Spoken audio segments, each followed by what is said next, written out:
do it 100 times. If you like doing it and you get a little bit better every time you do it, by the time you've done something 100 times, if you've run a game at the table 100 times, you're going to be really good at it. Incapacitated. I got to look up the 2 or 3 things that incapacitated means every single time it happens at the table. It's totally fine. It doesn't matter. You also don't need to know everything about player characters. All right, that's a fun question. So I'm going to read it again. Your player is cursed with the spirit of a witch living inside of his dreams. OP, you've only recently gotten into D&D, asking if I have any tips for becoming a beginner dungeon master. Well, it's a good question. I wouldn't think about it. Don't fall into. There's 2 traps that I think people fall into. One is a trap of rule obsession, and the second is the trap of world building obsession. Now, again, you're asking me, so this is very opinionated. Lots of very good, smart DMs will disagree with me on these, but number one, you do not have to worry that much about knowing all of the rules. Obviously, a good baseline helps. A good understanding is fine. But really, what you need to have is a passion for the game, and you want to make something that engages a group of people. We're party planners, right? We're trying to create an environment for a certain type of experience that we can imagine will be fun, and we hope that other people will have that fun too. And at the end of the day, I've been doing this for going on 7 years now. I still look up rules constantly. I can't keep the conditions in D&D 5th edition straight in my head, and my brain doesn't really care to. So anytime somebody says, okay, yeah, that's going to be,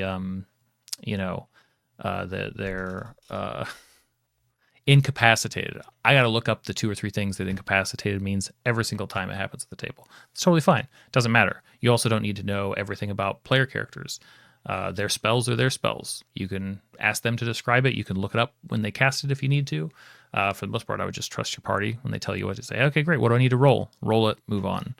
And if there are rule disagreements, D20s are great at dispelling those disagreements. Not the disagreement piece, but if you say, hey, this grapple situation is weird. What do you guys say? You do a strength check. The monster does a strength check. That solves who wins the grapple. It's usually just that simple.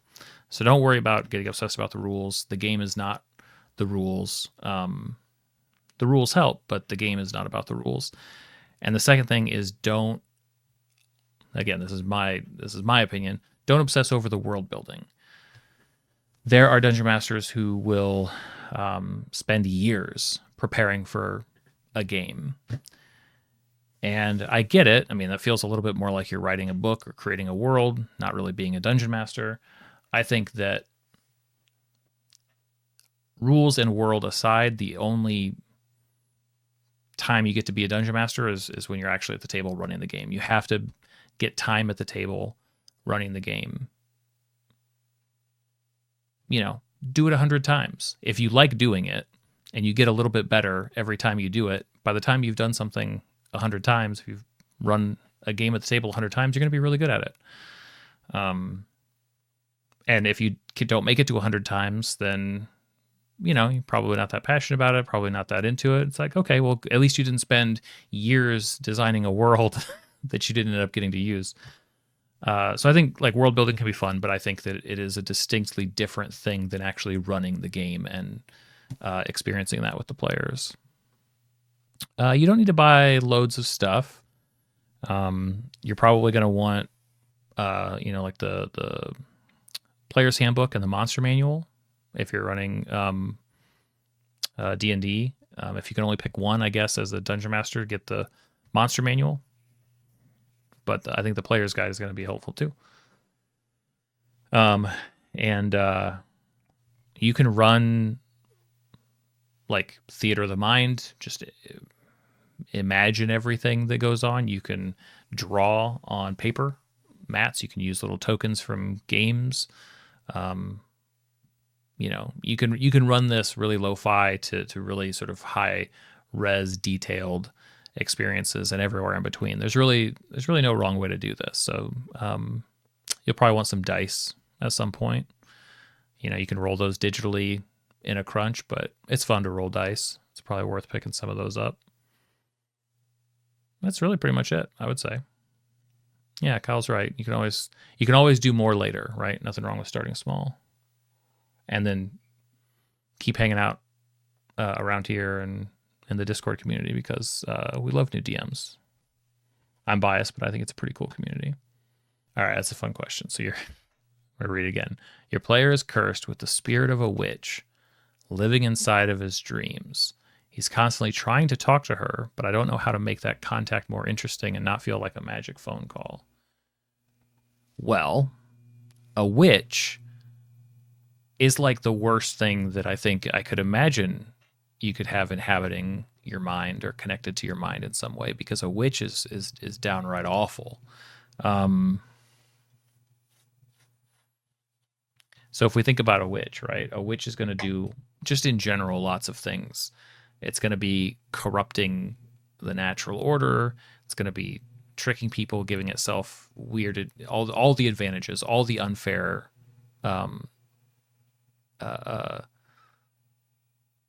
every deal that it can maneuver. It's also gonna lie, and it's going to misrepresent itself. I feel like the communication that you're talking about would come through in awful dreams. So this might be a chance for maybe I would consider like a modified campfire type session. Like a campfire session is what I call, like, during downtime or during travel, the party tells each other stories, and maybe some of those stories get to play out in the session, and everybody gets to take on different roles to play out these like memories. I feel like you might have some nightmares to play through with this group. And that could take shape in a lot of different ways. Maybe it's all just role play and it's all just conversation, but I feel like if a witch was in your head talking to you, it's going to be in the form of like, it's that one horrible memory when the fighter failed and he's getting reprimanded by his knight father, disappointed with him, but it's like also the witch's voice, and she knows things about him and is calling on his like greater weaknesses. And then like I feel like it's going to be this like awful emotional baggage, and like after all of that, like, okay, now that she feels like she has the upper hand, maybe she'll answer a question or two, but it's always going to come at the cost of like heavy, awful, terrible feelings. And I feel like if the player is sort of willingly speaking to the witch, like, waking up or anytime that happens, I mean, it should just be unsettling stuff. Like the player character wakes up from this horrible dream and like beetles come out of their mouth or something like that, or like it's like they've got grass growing from their ears, like whatever it is. It's like there's something wrong with them, and they want to get that witch out as soon as possible. The witch could give cryptic riddles of what the rule for that day is. Oh, sure. You could even do a crazy thing where there's an encounter that plays out and gets like more and more corrupt, or maybe the witch makes herself known at the end of it, and then the player character wakes up and you realize that everybody was basically, that whole encounter was that player's nightmare, and now so those are all like, that's all kind of going all out with it. I would say in general, if the witch is going to communicate, it's not going to be straightforwardly. It's going to be in sort of a mocking way, and it's going to be in a way of like probably forcing the player who's talking to the witch to deal with some stuff they don't want to face down some horrible imagery or some things from their past. It's always going to be a bad trade, right? If there's questions that you're asking of a witch, like, if you get those answers, it's not going to be at no cost, and it's going to be at more than you want to pay. I think that's the goal. Hope that helps. If not, we can keep poking at it, but hope that helps. OP, what are some campaigns that I recommend? That's like my 1 weak spot, because I am a homebrew DM. I very briefly ran the Essentials Kit module like 7 years ago for my wife. I ran that for a few sessions before even that spun off onto its own direction. It only took light inspiration from it. And ever since, I've never really gone the campaign route.